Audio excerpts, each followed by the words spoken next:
السلام علیکم F T V کے ویورز، کیسے مزاج ہیں آپ کے؟ امید کرتا ہوں خیر و عافیت ہو کہ جہاں رہو جس جگہ رہو اللہ پاک آپ کو خوش و خرم رکھے۔ اس امید کے ساتھ میں آپ لوگوں کے ساتھ جڑا ہوا ہوں کہ ایک نہ ایک دن وہ وقت ضرور آئے گا کہ ہاں میری کہانی بھی جو ہے نا بہت اوپر ٹاپ ٹرینڈ پہ چلی جائے گی۔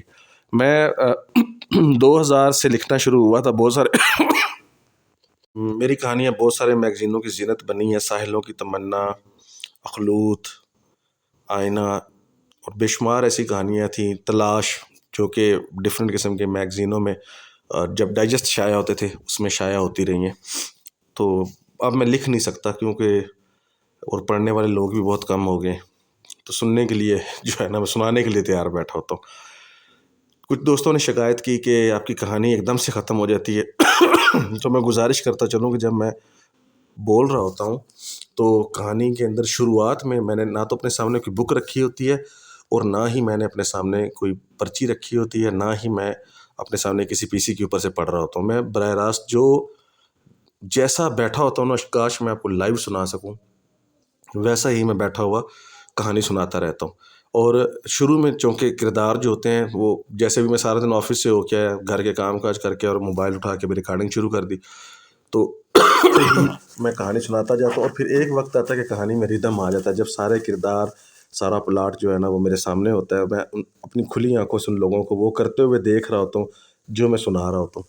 تو بس پھر مجھے ٹائم کا پتہ نہیں چلتا، اچانک کہانی ختم ہو جاتی ہے۔ میری آپ لوگوں سے انتہائی گزارش ہے کہ آپ لوگ کہانی سنتے ہیں، اگر آپ کو کسی جگہ پہ تھوڑی سی بھی کہانی اچھی لگے تو اپنے جو کہانی پسند لوگ ہیں یا جو سننا چاہ رہے ہوتے ہیں ان لوگوں سے ضرور شیئر کیا کریں۔ اور چلتے ہیں کہانی کی طرف۔ کہانی کا آج چلے گا 24واں حصہ، غلطی ہوگی تھی، میں نے کل 22واں کہہ رہے تھے، کل 23واں حصہ تھا، 24واں حصہ تھا۔ اور اس وقت کیا چل رہا تھا، کیا صورتحال تھی، اس سے آگے چلتے ہیں۔ فیصل نے کاشی کے کہنے پہ، مطلب میرے کہنے پہ اور کاشی کے کہنے پہ جو ہے نا چلا شروع کر دیا تھا۔ جمیل کی روح اس ٹائم پرسکون تھی کیونکہ اس کا پروسیجر چل رہا تھا، اس کی لاش کو نکالنے کا، اس کے جسد خاکی کو نکالنے کا، اور اس کے اوپر جنازہ وغیرہ کی تیاری ہو رہی تھی۔ جس بندے نے اسے تنگ کیا ہوا تھا اس بندے کو بھی ہم نے سیدھا کر لیا تھا۔ تو چلا گاہ میں آ جاتے ہیں واپس۔ قبرستان تھا بہت بڑا اور بہت ہی پرانا، جس کے بارے میں کسی نسل کو پتہ بھی نہیں تھا یہ کتنا پرانا ہے۔ آج کی نسل یہ ڈیٹ جانتی بھی نہیں تھی۔ ٹوٹی پھوٹی قبریں تھیں، کچھ زمین دوز تھیں، کچھ اس طرح، اور ایک سائڈ پہ جو ہے نا ایک روڈ گزر رہی تھی اور اس کے اس طرف بھی خالی جو ہے نا جگہ تھی، اور ہم وہاں پہ ایک سائڈ پہ گاڑی پارک کر کے آ چکے تھے۔ قبرستان کے اندر چلا گاہ تیار ہو چکی تھی، چلا کر رہے تھے۔ فیصل کو ہم نے بڑے تحمل سے، بڑے اطمینان اور پیار سے سمجھایا تھا کہ دیکھ بچے، یہ تیری ٹینشن ہے، اس کو تو نے ہی ختم کرنا ہے، تو نے اس کو چھیڑا ہوا ہے۔ یاقوت جن کی چونکہ وہ عبادت کر رہا تھا، مراقبہ کر رہا تھا، اس کی طاقت بحال ہونا شروع ہو گئی تھی، وہ اس قابل ہو چکا تھا کہ وہ کسی نہ کسی چیز کو روک سکتا تھا، لیکن پھر بھی وہ احتیاط کرتا تھا معاملات کو الجھانے سے اور معاملات میں الجھنے سے۔ تو چلتے ہیں چلا گاہ میں۔ میں عامل کو پرواز کرتے ہوئے جاتے ہوئے دیکھ سکتا تھا، وہ پرواز کر کے واپس اپنے ٹھکانے کی طرف روانہ ہو چکا تھا، اور مجھے پتا تھا کہ اب جو فیصل چلا کر رہا ہے نا، یہ جو خاموشی وقتی ہوئی ہے نا، یہ وقتی خاموشی ہے، اور اس میں سے کچھ نہ کچھ، کوئی نہ کوئی نقصان ہم سب کو ہونے والا ہے۔ میں نے آرام سے کاشی کی طرف دیکھا اور اسے کہا کہ دیکھو، یہ لڑکے جو ہیں نا ان کو تیار رکھنا، اینڈ ٹائم پہ ہم لوگ جو ہے نا پریشان نہ ہوں۔ جہاں تک مجھ سے ہو سکا میں تم لوگوں کی ہیلپ پوری کروں گا، اور اگر تم لوگوں کے اوپر میں حصار لگاؤں تو تم لوگوں نے اس حصار سے باہر نہیں آنا۔ یہ کہہ کے میں نے بھی پرواز بھری اور میں اٹھ کے سادھو کے پیچھے پیچھے آ گیا۔ اب سادھو جو ہے وہ اسٹریٹ سیدھی پرواز کر رہا تھا اور میں کرو کی شکل میں پرواز کر رہا تھا، گھومتا ہوا آ رہا تھا کہ کسی بھی طرح ہوا میں یہ جتنے بھی علم رکھنے والے لوگ ہوتے ہیں یا جو علم کرتے ہیں، ہم لوگوں کو چونکہ کچھ چیزیں نظر نہیں آ رہی ہوتی، ان کو علم کے ذریعے آگے سے چیزیں نظر آ رہی ہوتی ہیں، اور انہیں پتہ ہوتا ہے کون سی چیز کہاں پہ ہے، اور ان چیزوں کو بھی پتہ ہوتا ہے کہ یہ بندہ یہاں سے گزرا ہے تو یہ کیسا بندہ ہوگا۔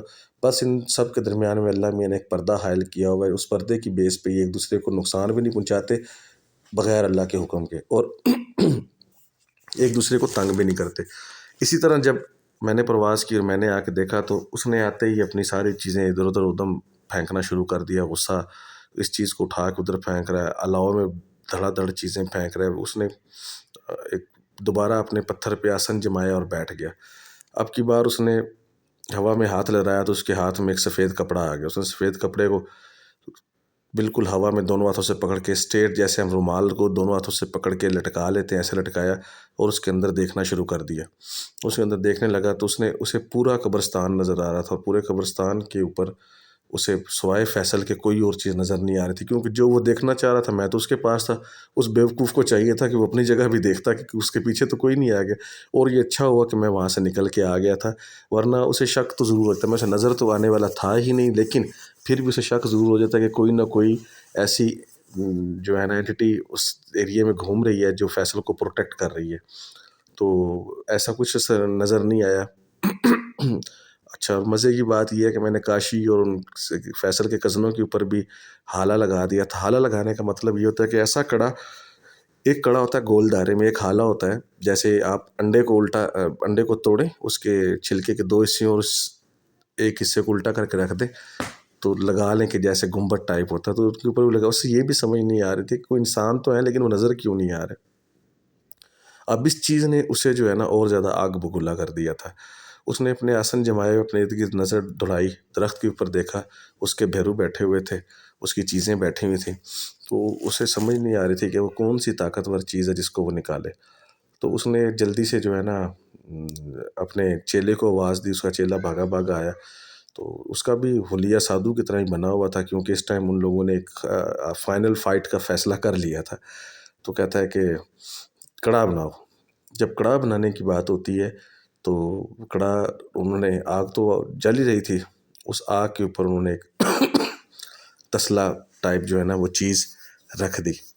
اب تسلا ٹائپ کی چیز رکھی، اور اس نے جلدی سے نا ایک وہ بکرے کے بچے جتنا کوئی، بس لگا لیں کہ ایک چھوٹے قد کا بکرا لے کے آئے، اور اس کی چیلے نے دونوں اس کی ٹانگیں پکڑی اور اس کو ہوا میں لٹکا دیا۔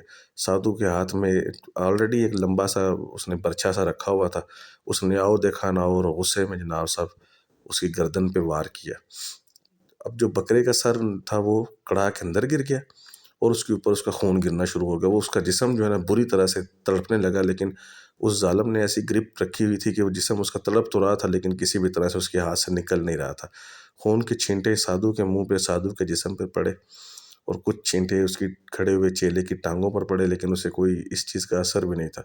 سادھو نے آرام سے اپنے جسم کے اوپر گرے ہوئے خون کے اوپر ہاتھ پھیرا، اور اس ہاتھ سے اس پورے خون کو صاف کیا اور اسے چاٹنے لگ گیا، اور ساتھ ساتھ ایک ہاتھ اٹھا کے کچھ پڑھنے لگ گیا۔ سرا جو تھا وہ خون کے اندر ہی پڑا ہوا تھا، اور وہ خون سارا تسلے کے اندر، جب آخری جھٹکے دے دے کے اس نے نکال لیا خون، اور جسم سے نکلنے والا ملغوبہ اس تسلے کے اندر جمع ہو چکا تھا۔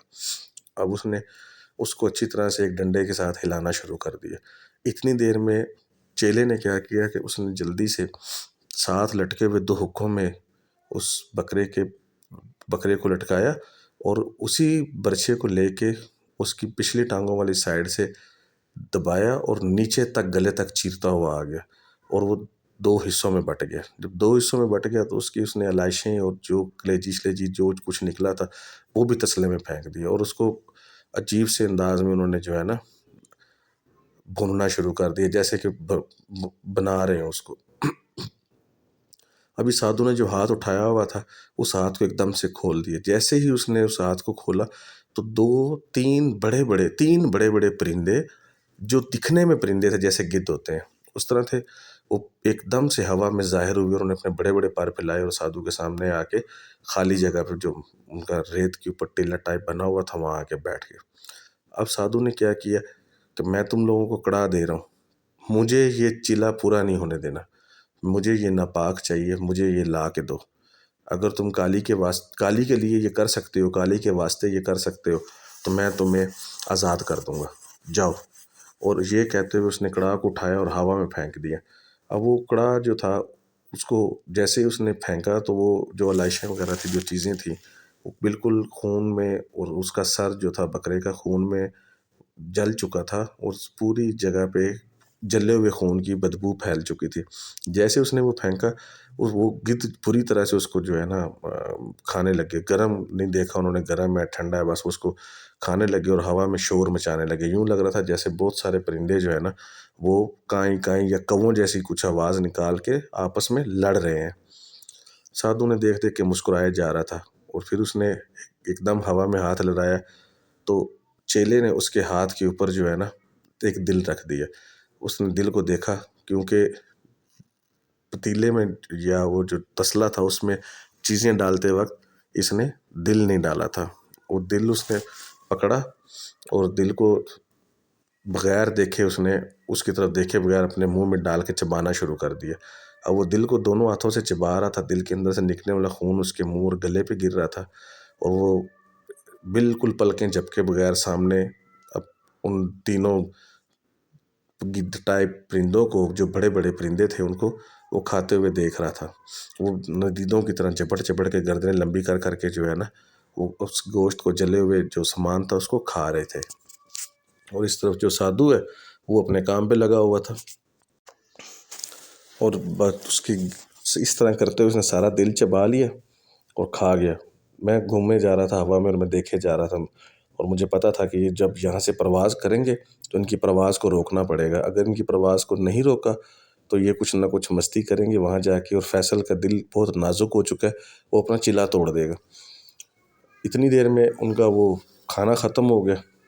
سادھو زور سے کھڑا ہوا ایک جھٹکے کے ساتھ، اور اس نے ساتھ پڑا ہوا اپنا وہ نیزہ نما کوئی چیز جو اس نے لوہے کی بنائی ہوئی تھی اس کو اٹھایا اور زور زور سے اسے زمین پہ مارنے لگا. اور اگلے ہی لمحے اس نے ایک لمبا جمپ لیا اور آگ کے الاؤ کو کراس کر کے جو خالی جگہ تھی وہاں پہ آ گیا، اور دونوں ہاتھ ہوا میں اٹھا کے ایک عجیب قسم کو اسے رقص شروع کر دیا. جب اسے رقص کرتے ہوئے 5 سے 10 منٹ ہی گزرے تھے، وہ گدھ جو تھے وہ ساتھ بیٹھے ہوئے اپنا وہ کیے جا رہے تھے، بس اپنے دھیان میں وہ کھائے جا رہے تھے.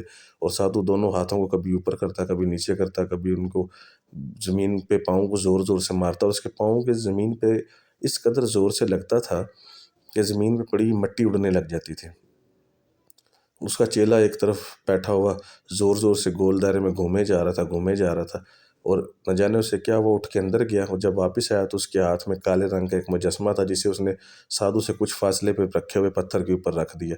سادھو نے جیسے اس کی طرف دیکھا، اس کے دونوں ہاتھ اٹھا کے اس کے آگے رکوع کی شکل میں جھکنا شروع کر دیا، اور ساتھ ساتھ زور زور سے زمین پہ پاؤں مار کے ناچے جا رہا تھا.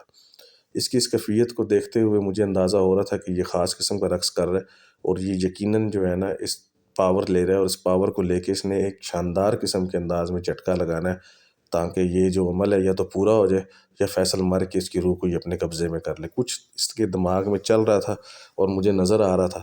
میں متواتر اس پورے منظر کے اوپر نظر رکھے ہوئے تھا اور ہوا میں گول دائرے میں گھوم رہا تھا. اب صورت حال یہ تھی کہ جیسے آپ ایک گول گھڑی لیتے ہیں جو دیوار پہ لٹکی ہوتی ہے، اور اس کے درمیان میں جو ہے نا آپ لگا لیں جہاں سے سوئیاں چلتی ہیں، وہاں پہ سادھو تھا اور اس کے چیلے تھے، اور اس کے گرد جو مدار میں گھوم رہی تھی وہ میں تھا. کیونکہ مجھے احساس تھا کہ میں نے جیسے ہی زمین پہ پاؤں رکھنا ہے میں نے پکڑے جانا ہے، اور پکڑے جانے سے ایشو کچھ نہیں ہونا تھا، لیکن یہ جنگ جو ہے نا یہ بڑھ جانی تھی. اتنی دیر میں سادھو ایک دم رک گیا. اس نے دونوں ہاتھ ہوا میں اٹھائے، دونوں ہاتھ ہوا میں اٹھا کے زور زور سے کہنے لگا کہ دیکھ کالی، دیکھ کالی، میں نے تجھے ہمیشہ خوش کیا. دیکھ کالی، میں نے تجھے ہمیشہ مان لیا. اب میرا نمبر ہے، اب میری باری ہے، اور تو مجھے ناراض نہ کری، مجھے نراش نہ کری، میرا دل نہ توڑی. مجھے یہ چاہیے، مجھے یہ چاہیے. میں تیرے اور قریب آ جاؤں گا.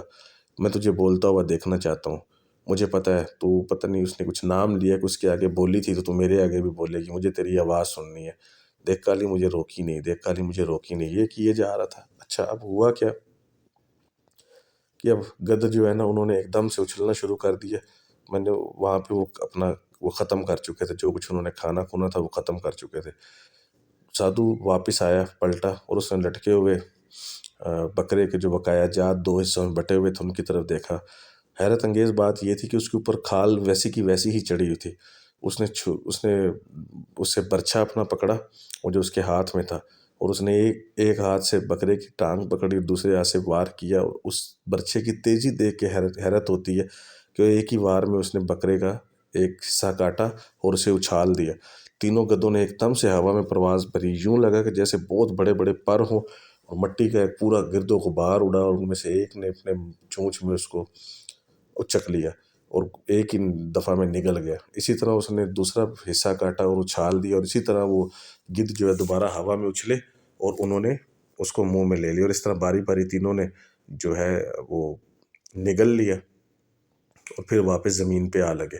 جب زمین پہ آ لگے تو انہوں نے اپنے پورے پر کھول کے ایک دائرہ بنایا، اور اس دائرے میں ان کی عجیب قسم کی، ان کے اندر سے جیسے انسانی آوازیں آ رہی ہوتی ہیں ایسی آوازیں آ رہی تھیں. میں حیرت سے دیکھے جا رہا تھا. مجھے اندازہ تھا کہ یہ انسان، یہ عام دنیا کے یہ پرندے اور یہ انسان وغیرہ کی مخلوق نہیں ہے، یہ باہر کی مخلوق ہے.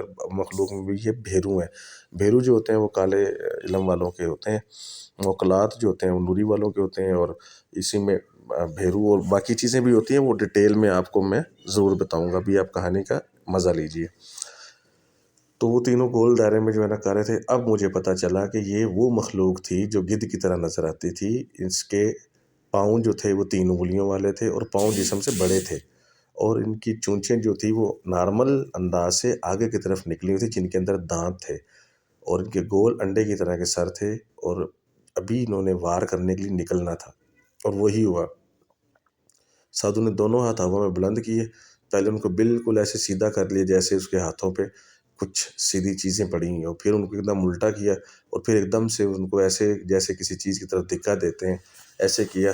تو گدھ ایک دم سے زور زور سے چیخیں مارتے ہوئے، جیسے بہت ساری چڑیلیں، بہت ساری عجیب و غریب قسم کی مخلوق چیخ رہی ہو، ایسے انہوں نے چیخنا شروع کر دیا، اور ایک دم سے انہوں نے پرواز بھری. یوں لگا جیسے جمپ لیا اور آدھے سفر پہ پہنچ گئے.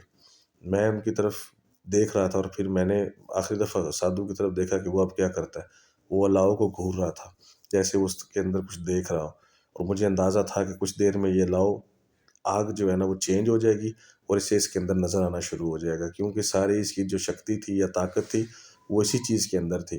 تو اس نے وہاں سے جمپ لیا، میں نے بھی پیچھے جمپ لے لیا. اب وہ سیدھ میں جا رہے تھے اور میں گلائی میں کرو میں جا رہا تھا، مطلب ترچھا جا رہا تھا. جیسے قبرستان کے پاس پہنچے، میں نے اپنی مدد کے لیے سوچ لیا تھا کہ کیا کرنا ہے. میں نے ایک ہی دفعہ لمبی سی اپنے منہ سے آواز نکالی جو میری مخصوص آواز تھی، اور اس آواز کے ساتھ ہی بڑے پیروں والا سفید الو اپنی شان کے ساتھ اڑتا ہوا میرے سامنے آ چکا تھا.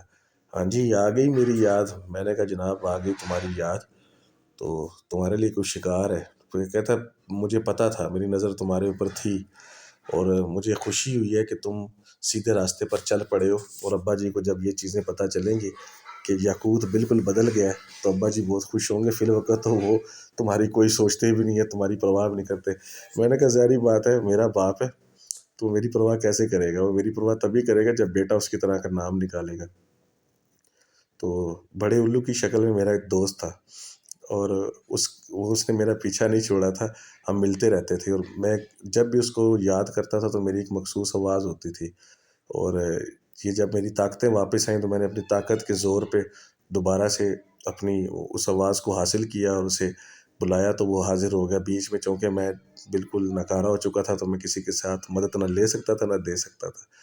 تو میں نے کہا کہ چلو یہ قصہ ہے اور قصہ تمہارے سامنے ہے. اس نے کہا فکر نہیں کرنے کا. جیسے ہی ان تینوں کی پرواز بالکل قبرستان کے اوپر پہنچی اور وہ حصار کے پاس آ کے بیٹھ گئے. اب 3 گدھ سامنے بیٹھے ہوئے جن کا اپنا قد جو ہے انسانوں کے برابر ہے، اور سامنے ایک انسان بیٹھا ہوا. اتنی بدیہیت شکل والے اور اتنے عجیب و غریب قسم کے پرندے یا جانور دیکھ کے فیصل نے ایک دفعہ، اس بیوقوف نے آنکھیں کھولی ہوئی تھی، ایک دفعہ تو اس کو گڑبڑا گیا، اس کی آواز جو ہے نا اپنی جگہ سے ڈھلک گئی، لیکن دوسرے لمحے اس نے خود کو سنبھالا. اب وہ تینوں گدھ جمپنگ والے سٹائل میں اچھلتے اچھلتے اس کے پاس والی سائڈ پہ آ رہے تھے. اچانک ایک گدھ کے منہ سے آواز نکلی کہ پہلے اسے کھانا ہے یا پہلے کسی مردے کو نکال کے لاؤں، پہلے اسے کھا لیں، مجھے تو بہت بھوک لگی ہے. اور یہ کہتے ہوئے اس نے ایک ہلکا سا جمپ لیا اور ساتھ والی قبر میں چونچ گاڑ دی اور اس کو خریدنے لگا. یہ حالت دیکھ کر تو بڑوں بڑوں کا پانی پتہ ہونے والا تھا کہ یہ کیا چکر ہو رہا ہے. اور مسلسل اپنی چونچ سے جو ہے نا وہ مٹی اور بٹی کو ڈھیروں کی شکل میں نکال نکال کے باہر پھینکا. اتنے میں دوسرے نے آواز دی کہ مردہ ضرور کھانا ہے، جب زندہ ہے تو اسی کو کھا لیتے ہیں نا جو سامنے بیٹھا ہوا ہے. تو پھر اس نے جمپ لیا اور حصار کی طرف بڑھنے لگا. اب یہ سچویشن دیکھ کے فیصل کی بھی حالت خراب ہو رہی تھی، اور میں نے اس کی طرف دیکھا اپنے دوست کی طرف کہ ہاں کیا مارے. کہتا نہیں ابھی نہیں، ابھی یہ تازے تازے ہیں، ابھی ان کو چھیڑنے کا مطلب ان کا رخ اپنی طرف کر لینا، ان کو الجھنے دو. میں نے کہا ٹھیک ہے. اب ہم دونوں بھی قبرستان کے اوپر گول دائرے میں، جیسے کہ ہم پہلے کر رہے تھے، گول دائرے میں گھومنا شروع کر دیا. انہیں ذرا بھی شک نہیں ہوا تھا کہ وہ نظر میں ہے، اور پیچھے سے سادھو کو بھی پریشانی نہیں تھی کہ کوئی ان کے اوپر بھی کھڑا ہو چکا ہے آ کے. اتنے میں ایک درمیان والے گدھ نے کہا کہ تم دونوں نے جو بیوقوفیاں کرنی ہیں کرو، میں تو اس کو کھانے کے لیے آ رہا ہوں، اور اس نے بھی جمپ لگایا اور وہ آگے کی طرف بڑھنے لگا۔ اتنی دیر میں حیرت انگیز طور پہ اس نے قبر کے بالکل اکھاڑ دیا اور اس میں سے سفید چیتڑے ٹائپ کفن نکال کے باہر پھینک دی۔ کہتا او ہو، اس میں تو لاش ہی نہیں ہے، یہ تو گلی سڑی ہڈیاں، یہ تو میں نہیں کھاؤں گا۔ اور اس نے واپس اس کو چونچ کو جھاڑا تو کفن نما سفید کپڑا چیتڑوں کی شکل میں ہوا میں ادھر ادھر اڑنے لگا، اور کچھ ہڈیاں اڑ کے سائڈ پہ گر گئیں، اور ایک کھوپڑی باہر گری۔ اس کھوپڑی میں سے آواز آئی، جیتے جی تو جینے نہیں دیا، اب مرنے کے بعد تو تھوڑا سکون کا سانس لینے دو، کون ہے یہ بیوقوف جو اس طرح کی حرکتیں کرتا پھر رہا ہے۔ تو اب سچویشن ہی ایسی تھی کہ کھوپڑی آپ کے سامنے زمین پہ پڑی بول رہی ہو، اور آپ کے سامنے گدھ بول رہے ہو، تو کیا ہوگی؟ اور ہو کا عالم ہو، اندھیرا ہو چاروں طرف، پورا چاند بھی نہ نکلا ہوا۔ یہ حالت دیکھ کے تو کاشی بھی پریشان ہو گیا، مجھے اس کی سچویشن نظر آ رہی تھی، لیکن اس وقت میں زمین پہ نہیں اتر سکتا تھا، کیونکہ اگر اس وقت میں زمین پہ اترتا تو واضح طور پہ پتہ چل جانا تھا۔ ہم نے اس وقت حملے کا پلان بنایا تھا کہ جب یہ گدھ بالکل حصار کے پاس پہنچے ہوئے، ان کی پوری توجہ فیصل کے اوپر ہوگی، تو ہم انہیں پیچھے سے دبوچ لیں گے۔ ہمارا یہ پلان تھا، اور اس افراتفری میں پتہ بھی نہیں چلے گا کہ کیا ہوا اور کیا نہیں ہوا۔ کیا ہم اس پلان میں کامیاب ہو سکے؟ کیا ہم نے یہ پلان حاصل کر لیا؟ کیا فیصل یہ چیلا پورا کر سکا؟ اس کے لیے آپ سب کو اگلے حصے 25 کا انتظار کرنا پڑے گا۔ دعاؤں میں یاد رکھیے گا، اور اگر آپ کو لگتا ہو کہ یہ میری محنت اچھی ہے تو ضرور کمنٹ میں آگاہ کیجیے گا، جیسے پہلے والے میرے بہت اچھے دوست ہمیں کمنٹ میں آگاہ کرتے ہیں، اور آپ کا کمنٹ ہمارے لیے آکسیجن کا درجہ چلتا ہے۔ اجازت چاہتا ہوں، اللہ حافظ۔